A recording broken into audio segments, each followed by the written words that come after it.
Chicos, pues ¿cómo está esa banda semillosa para no perder la costumbre? ¿Cómo? Yeah. Pues es un gusto, un privilegio estar delante de todos ustedes, de la gente que más amo en el mundo, la verdad, y no lo digo porque estén aquí. Eh, oh, por cierto, hace rato mencionaba a Olguita del discipulado, pues ella fue mi maestra de discipulado. Olguita fue mi maestra de discipulado junto con el pastor Vic y nos ejemplificaron muy bien cómo memorizar la Biblia. Fueron una gran guía para nosotros, para nuestra familia. Y bueno, pues nuestro pastor Héctor, pues no sé si ya lo notaron, pero no vino hoy. No está. Estuvo ayer en Monterrey haciendo la obra que todos estamos llamados a hacer según Mateo 28. Eh, Toda potestad me es dada en el cielo y en la tierra, por tanto, id y hacer discípulos, bautizándolos en el nombre enseñándoles todas las cosas que yo os he mandado y bautizándolos en el nombre del Padre, del Hijo y del Espíritu Santo. La gran comisión, y es lo que están haciendo los pastores ahorita. Y los mantenemos en nuestras oraciones. Y por lo mismo, pues no pudieron acompañarnos hoy ni ayer, y el pastor me invitó a hacer una pequeña reflexión acerca del tema que estamos a punto de ver en Mateo 27, que es la crucifixión de nuestro Señor Jesucristo. Y como les dije, es un honor para mí estar delante de todos ustedes. Igual espero no sea el debut y la despedida. Y pues hemos venido aprendiendo acerca de muchos personajes, ¿no? En estas últimas semanas, con los cuales yo creo que más de uno aquí nos hemos identificado. Empezando desde en el tiempo el último que hemos visto es este gobernante, Poncio Pilato, que se traiciona a sí mismo. Se traiciona a sí mismo haciendo caso a lo que le dice la presión social, a lo que le dicen estos líderes religiosos, a su propio miedo, en lugar de hacerle caso a sus propias convicciones. En el Evangelio de Juan, Poncio Pilato dice acerca de Poncio Pilato que cuando le dijeron crucifícale porque él se hace llamar hijo de Dios, y dice que él tuvo más miedo. Él tuvo más miedo cuando se dio cuenta de que él era el hijo de Dios. Pero él aún así decide proceder en un acto de cobardía, ¿no? Y como comentaba, es una paradoja que se encuentra en Poncio Pilato, porque es cobarde y muy valiente a la misma vez. Cobarde porque no hace caso a sus propias convicciones, y por cobardía manda a crucificar al Señor Jesús. Como dice, él se lava las manos, y era muy valiente porque desobedeció a su esposa. Porque le dijo a su esposa, no quiero que tengas nada que ver con este hombre, y fue muy, muy valiente, no sé cómo le hizo.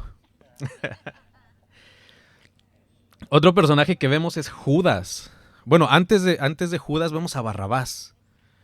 Barrabás, con quien yo me identifico también, porque dice la palabra de Dios que él era un homicida.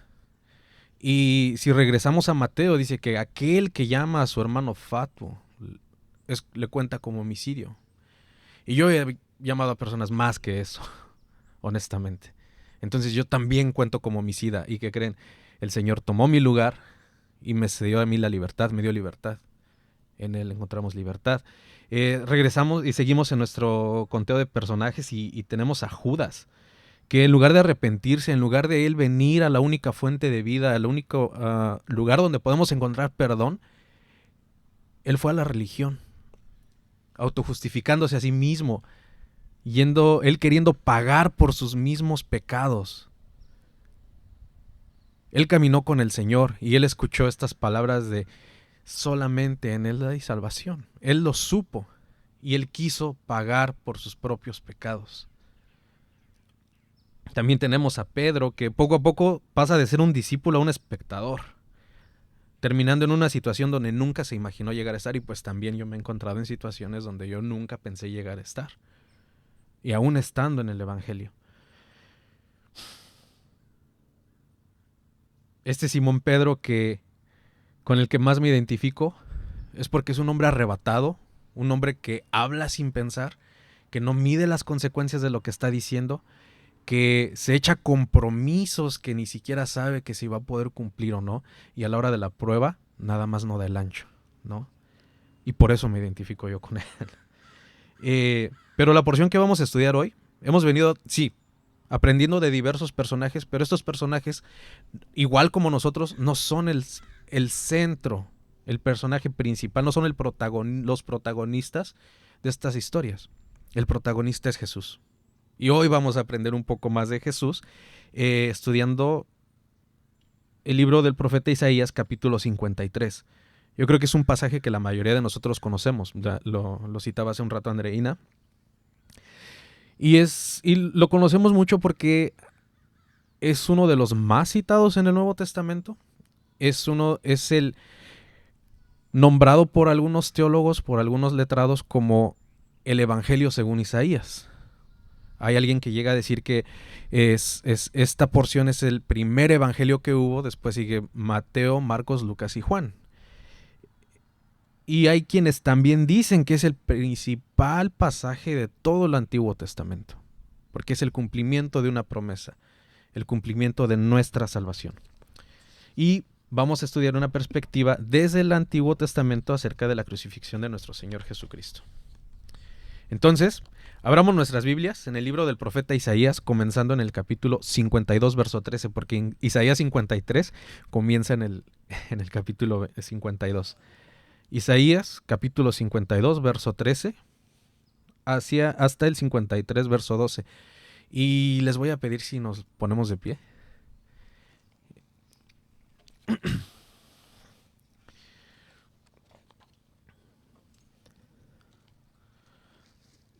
¿Y les parece si yo leo el primero y después ustedes leen el siguiente y así nos vamos hasta terminar la porción del día de hoy? ¿Está bien?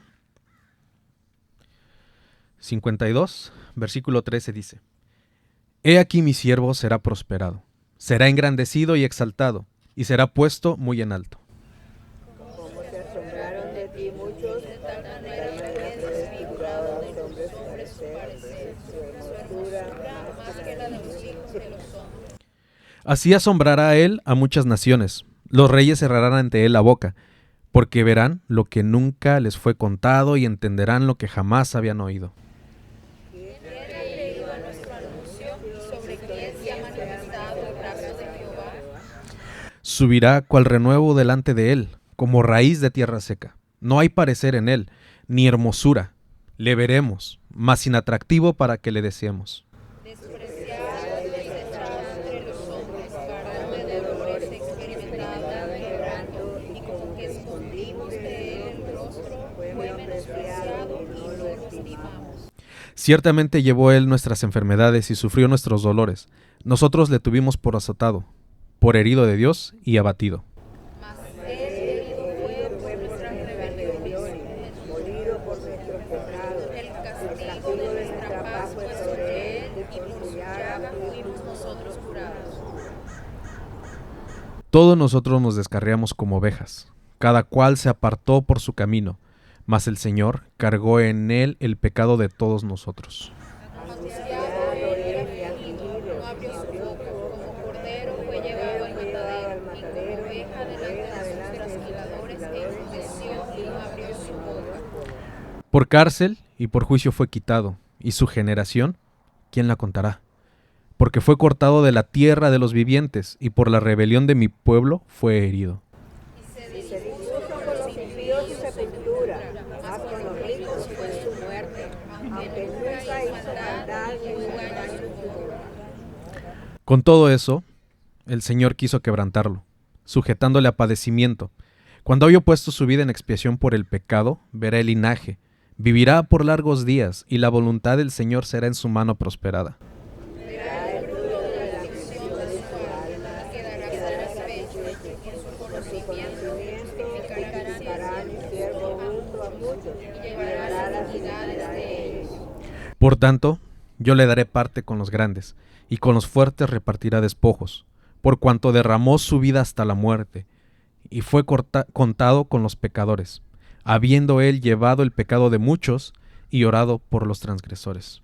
Señor, te damos gracias por reunirnos hoy alrededor de tu palabra, buscando el consejo, la sabiduría, la guianza, Señor, que solamente proviene de ti.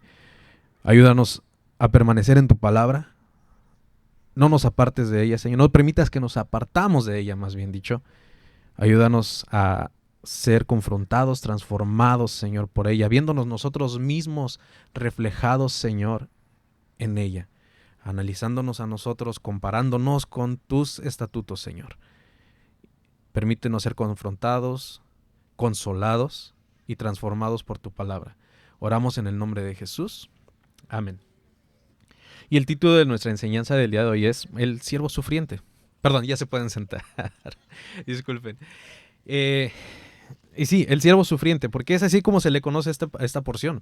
Y la verdad no se me ocurrió mejor título, honestamente.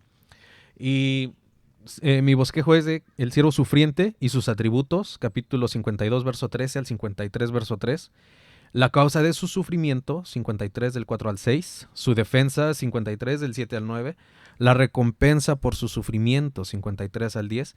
Y el objetivo de nuestra enseñanza es reflexionar si mi respuesta de gratitud es correspondiente al sacrificio de Jesús. Vamos a profundizar un poco más acerca de este dolor, no tanto físico, sino emocional, espiritual, que el Señor experimentó en la cruz. Y en base a eso vamos a reflexionar si nuestro servicio, si nuestra gratitud, si la respuesta que nosotros tenemos, la vida que vivimos es correspondiente al ejemplo que nos dejó el Señor. Y el punto número 1 dice sus atributos, capítulo 52 del 13 al 53, dice: He aquí mi siervo será prosperado y será engrandecido y exaltado será puesto en alto. Como se asombraron de ti muchos, de tal manera que, desfigurado de los hombres, su parecer y su hermosura más que de los hijos de los hombres. Así asombrará él a muchas naciones. Los reyes cerrarán ante él la boca, como Pilato, porque verán lo que nunca les fue contado y entenderán lo que jamás habían oído. ¿Quién ha creído a nuestro anuncio? ¿Y sobre quién se ha manifestado el brazo del Señor? Subirá cual renuevo delante de él, como raíz en tierra seca. No hay parecer en él, ni hermosura le veremos, mas inatractivo para que le deseemos. Despreciado y desechado entre los hombres, varón de dolores, experimentado en quebranto. Y como que escondimos de él el rostro, fue menospreciado y no lo estimamos. Y pues de entrada el profeta Isaías nos presenta al Señor Jesús como si él fuera, digo como si él fuera, no como si es, porque sabemos que no lo es, un individuo maltratado, indefenso, abandonado, golpeado, a tal grado de ser desfigurado.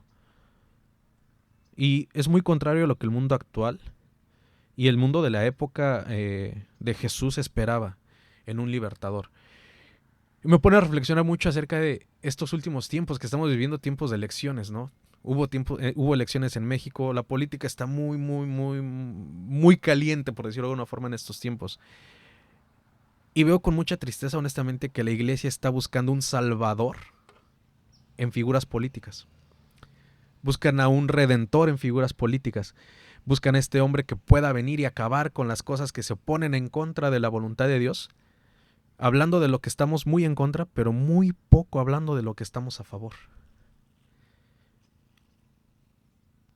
¿Por qué? Porque realmente estamos buscando un salvador así, un salvador poderoso, imponente, fuerte, elocuente. ¿Será porque tal vez tenemos este concepto en la cabeza de Jesús, de que Él es un hombre maltratado, herido, abandonado, débil? Pero mi Señor no es así. El mundo espera a una persona poderosa, invencible, con lo que Dios ofrece. Contrario a lo que el Señor nos ofrece. Un hombre golpeado hasta ser desfigurado, que ha sido despreciado y que va de derrota en derrota, de modo que ya es un experto en fracasar, experimentado en quebrantos, un experto en fracasos, que va de fracaso en fracaso. Y si analizamos la vida del Señor Jesús en lo que hemos venido viendo en el Evangelio de Mateo, los líderes lo rechazan. Las personas, la religión no quiere nada con él. Los pecadores le dicen que los endemoniados le dicen que ¿qué tienes con nosotros? ¿Qué quieres aquí? ¿Cuál es tu problema conmigo? No te quiero aquí. Y este es nuestro Señor Jesús, experimentado en quebrantos.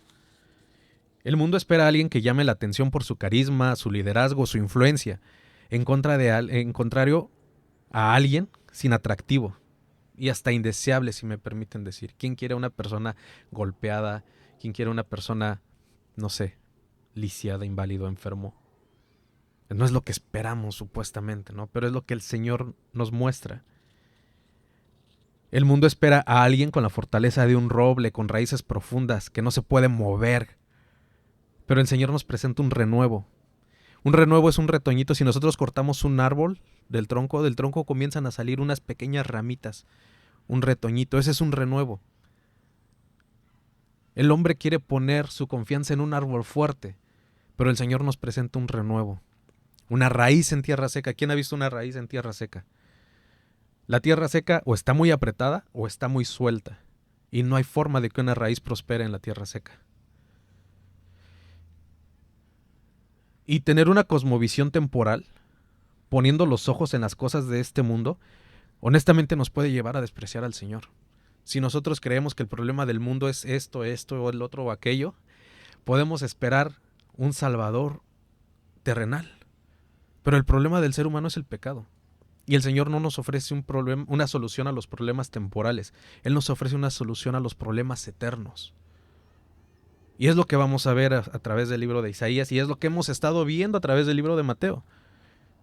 Mas buscar el reino del Dios y su justicia y todas estas cosas vendrán por añadidura. No se preocupen por qué han de comer, por qué han de vestir.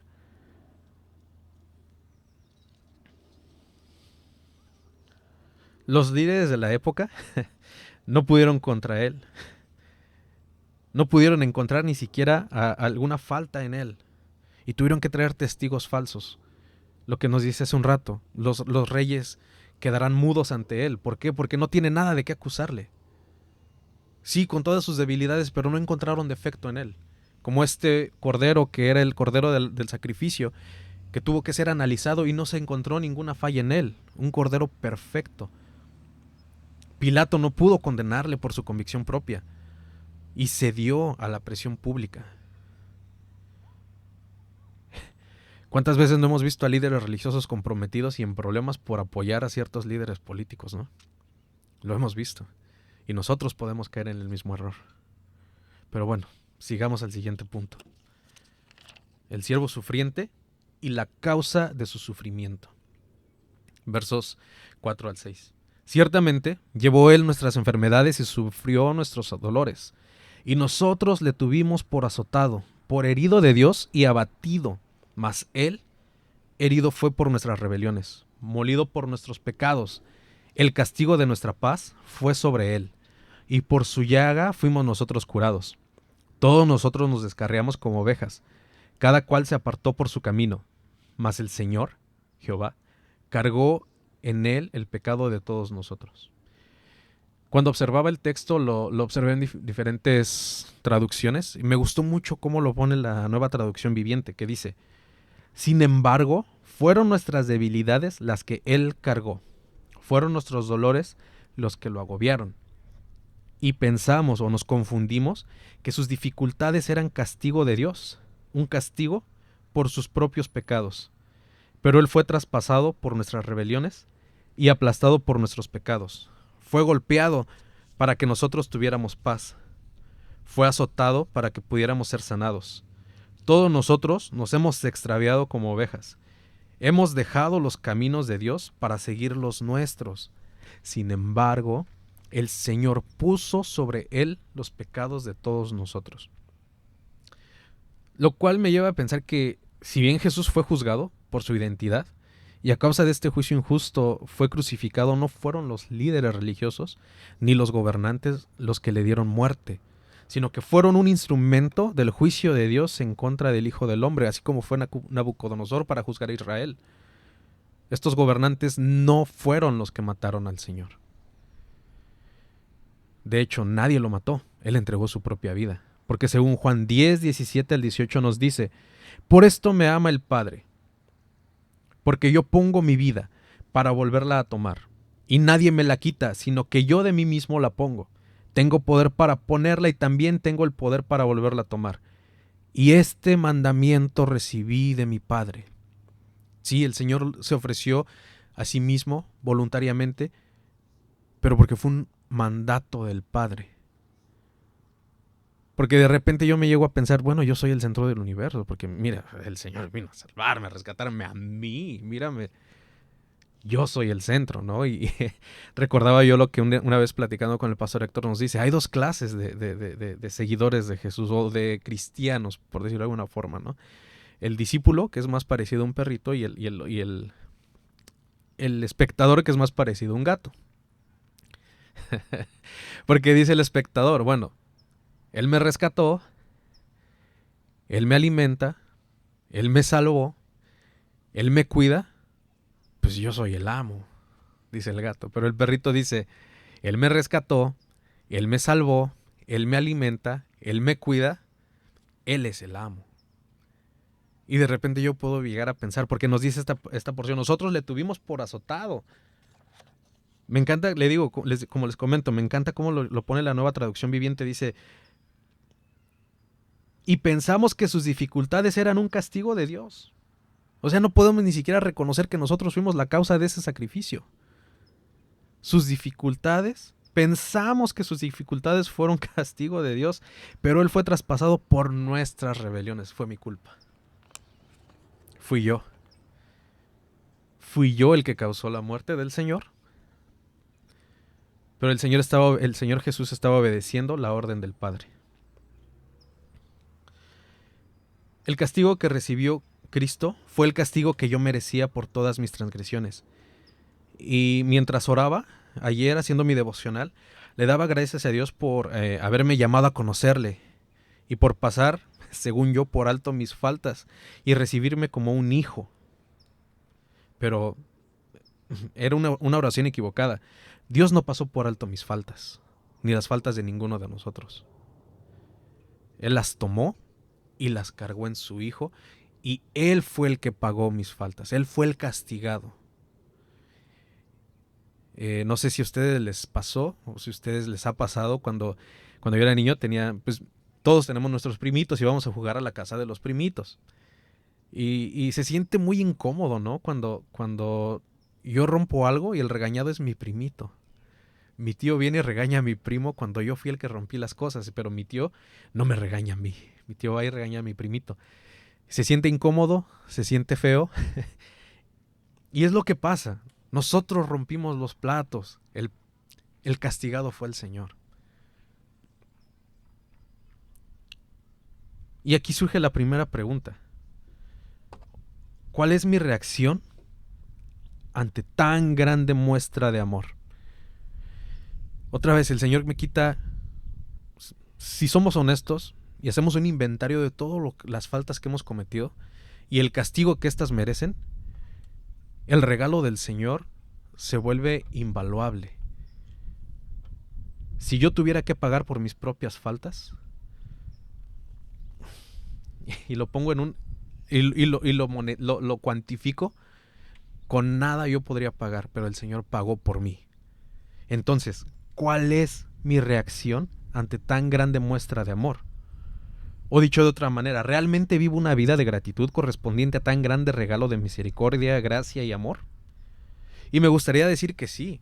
Yo quisiera decir que sí, yo vivo para agradarte, Señor, y solamente pero la verdad es que no. No dedico el tiempo que debo de dedicar en servirle a Él. Oh, lectorcito. No hago lo que debo de hacer. El Señor Jesús le dice a sus discípulos, cuando ustedes les digan, oye, buen trabajo, ustedes digan, siervos inútiles somos, porque solamente hacemos lo que tenemos, lo que se nos fue dicho que hiciéramos, y yo no estoy haciendo lo que se me está diciendo que haga, ni siquiera inútil llego. Estoy de aprendiz de inútil. Pero bueno, esa es nuestra primera reflexión. Y sigamos al siguiente punto. El siervo sufriente y su defensa. Angustiado él, versículos 7 al 9, perdón. Angustiado él y afligido, no abrió su boca. Como cordero, fue llevado al matadero, y como oveja delante de sus trasquiladores enmudeció, y no abrió su boca. Por cárcel y por juicio fue quitado, y su generación, ¿quién la contará? Porque fue cortado de la tierra de los vivientes, y por la rebelión de mi pueblo fue herido. Y se dispuso con los impíos su sepultura, mas con los ricos fue en su muerte, aunque nunca hizo maldad, ni hubo engaño en su boca. Y esta parte es la que más me confronta personalmente hablando. Por alguna razón, pues mis queridos papitos, que los amo mucho y les mando un abrazo, se separaron cuando yo tenía 15 años. Y después de eso, no entiendo por qué, Dios sabe por qué, y ellos también, ninguno de los dos pudo estar conmigo desde entonces. Y me enfrenté al mundo yo solo. Me tocó vivir de primera mano y experimentar la maldad humana. ¿Hasta dónde pueden llegar a ser un ser humano cuando vive sin Cristo? Y comencé a desarrollar una personalidad de defensa. Me volví un hombre agresivo, violento, peleonero y muy vengativo. Y cuando siento que alguien intenta pasar por mis derechos, por ejemplo, un ejemplo muy absurdo pero muy real. Cuando en el tráfico hay fila y todos estamos haciendo fila para salir de un freeway y llega uno que no quiere hacer fila y quiere entrar por el otro carril y brincarse la línea, me enciende mucho. Porque siento que va pisoteando mis derechos. Y digo, no, tú no vas a entrar. Y me le cierro. Pero mi Señor no hace eso. No es el ejemplo que el Señor me está dando aquí. Y así como eso, en muchas partes, así, en muchas cosas así soy. Si siento que algo me está queriendo pasar por encima de mí, que está pisoteando mis derechos, no, ¿por qué? ¿Por qué me tengo que quedar callado? Porque no me puedo defender. Y pues, y cuando leo esto me confronta. Porque como dije, eso es un pequeño ejemplo. Pero ¿qué pasa cuando ya vienen los problemas familiares? ¿Qué pasa ya cuando las cosas suben de nivel? ¿A quién realmente estamos imitando? Y tal vez, digo, está bien, ¿no? Muchos de nosotros nos justificamos diciendo, pues es que yo tengo que defender mis derechos, son mis derechos humanos y todo eso. Y tal vez sea una actitud socialmente correcta, pero yo no me debo regir por los estándares sociales. Yo tengo una misión más grande. Una misión más grande que vivir una vida cómoda y de bienestar y de privilegio. Y la misión es extender el reino de Dios. Y eso en algunas ocasiones, y no en algunas ocasiones, casi siempre implica renunciar a mis propios derechos. A que otros pasen por encima de mí. A ponerme a mí como un escalón.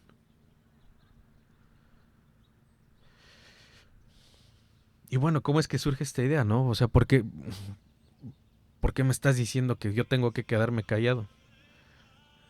Yo también.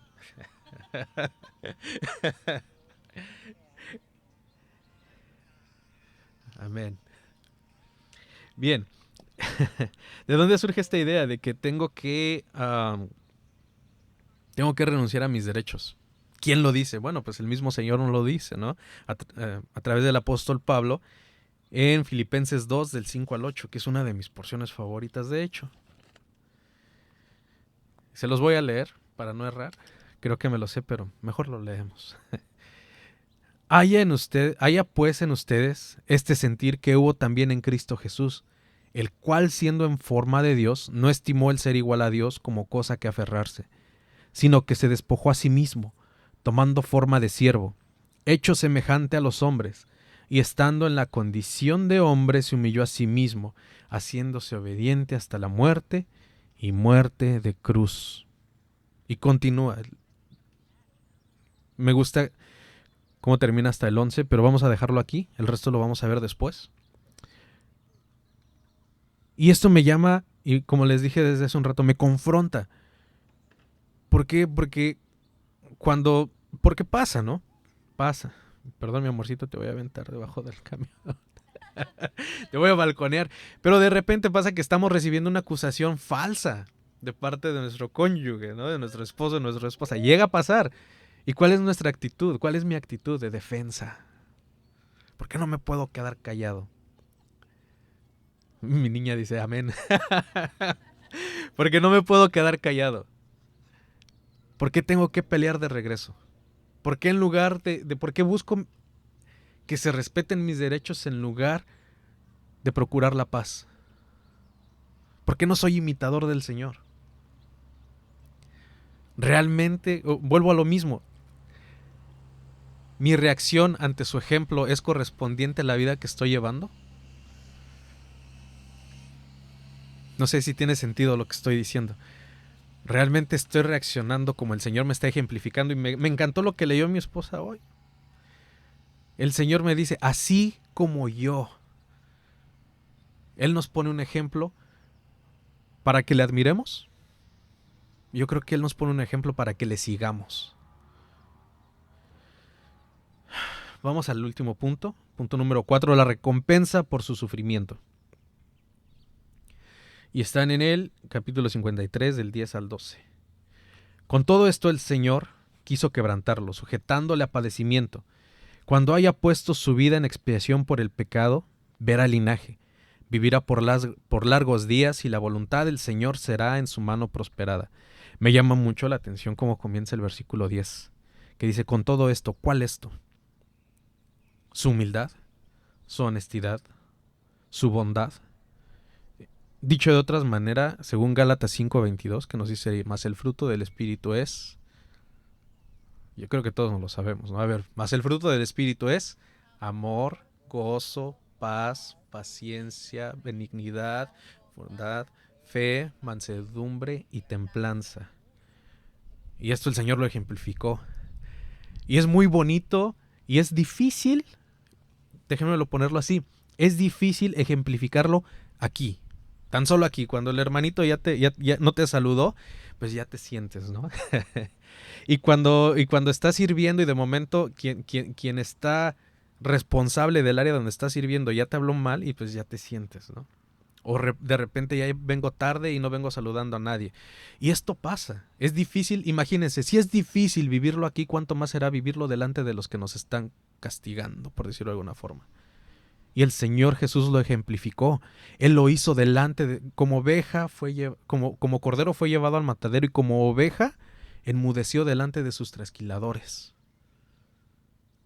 Si de por sí es difícil hacerlo con los que amamos, imagínense con nuestros enemigos. Y el Señor lo ejemplificó.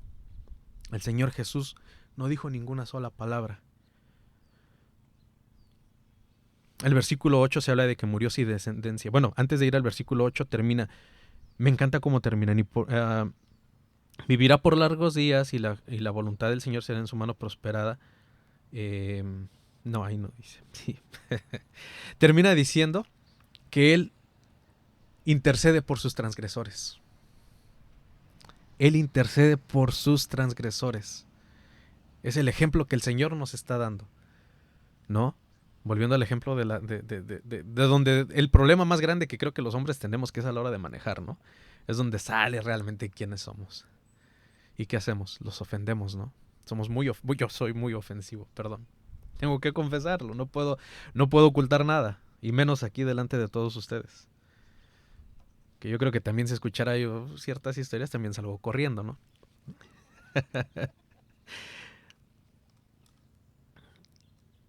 El versículo 8 se habla de que murió sin descendencia, lo cual según Deuteronomio 5:5 no debe de pasar.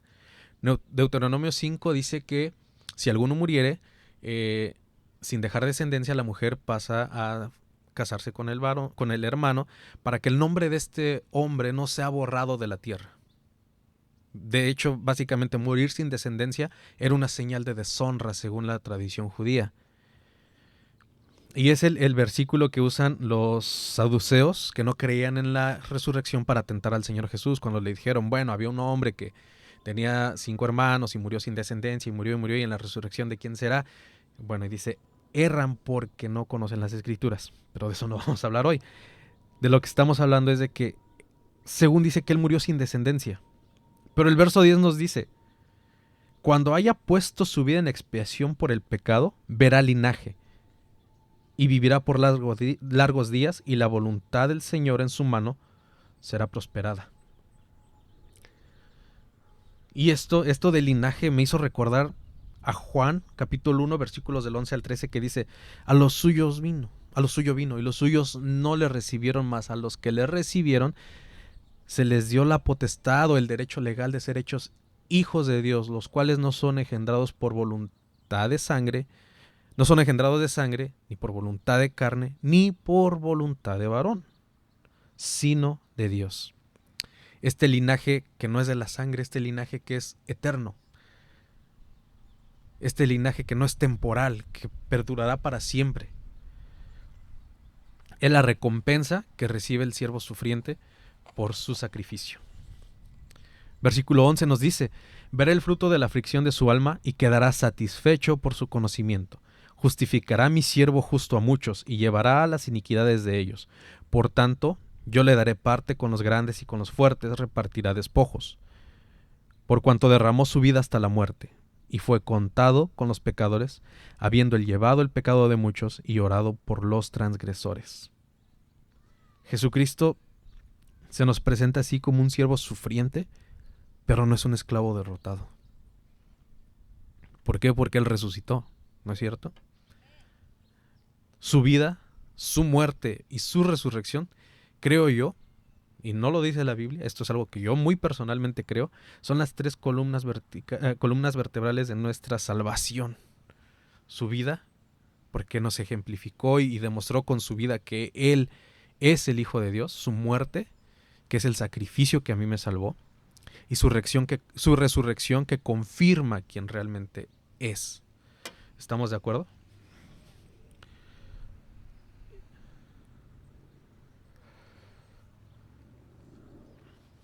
Colosenses 2, 14 al 15 nos dice, Él anulando el acta de los decretos que había contra nosotros, que nos era contraria, quitándola de en medio y clavándola en la cruz, y despojando a los principados y a las potestades, los exhibió públicamente, triunfando sobre ellos en la cruz.